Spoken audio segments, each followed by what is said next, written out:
Good morning, John. Here in the United States, election season is upon us. It's on the front page of the newspaper every day. And I want to make it clear from my perspective, there is only one wrong vote, and that is no vote. And I'm tired of people telling me there are good reasons why they're not voting this year. Almost all of the reasons that I hear are terrible. So let's go through these terrible reasons one by one. Number one, I don't live in America or am not yet 18. Okay, you get a pass. You're the only one. Elections are controlled entirely by super PACs and special interest groups. Oh, really?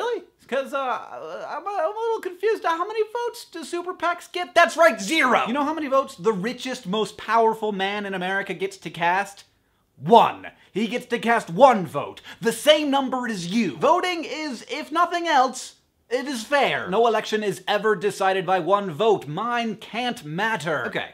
Voting, like almost everything that humans do, is a community activity. The stuff you do oftentimes doesn't have an effect unless you multiply it by all of the people who do it with you. While 1 single vote might not count toward who wins the election, every vote does count toward how politicians perceive their electorate, the people they represent. An example, say a guy creates a YouTube video. A bunch of people watch it, half of them are tryhards, and half of them are like BBC drama fans. If the tryhards leave comments 90% of the time, and the Whovians leave comments 10% of the time, then the person who makes the video will have no idea that all those Whovians are there, and so they will be much more likely in the future to make content for the tryhards. Even if, after all is said and done, there are more Twilight comments, every single Doctor Who fan comment counts towards that creator's desire to make content for those people. Voting is the YouTube comments of government. Also, this is why commenting on YouTube videos is important, especially if you feel uncomfortable doing it, because if you do,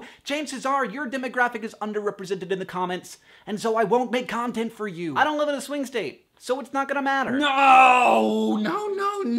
If every Democrat in Utah or every Californian Republican decided not to go to the polls because their vote didn't matter, not only would they be tremendously underrepresented in local elections, but worst, politicians would not take those people's viewpoints into account, because what do they care if they don't vote? I just don't have time. I can understand this to a certain extent. I've been there. And I would like to encourage you to investigate early voting in your state, because it's pretty easy nowadays in most places. The top link in the description will take you to a place that will help you figure that out. But dude, everything is terrible. I hear this a lot, that all politicians are terrible and that nothing ever changes. But not only do I not believe it, is like objectively untrue. Like interracial marriage used to be illegal, and soon gay marriage will not be illegal. I really believe that. As inefficient and infuriating American democracy can be, it is a pretty good system and has done pretty well by us. Like, yes, we have made some terrible decisions in our past, but America is overall pretty great.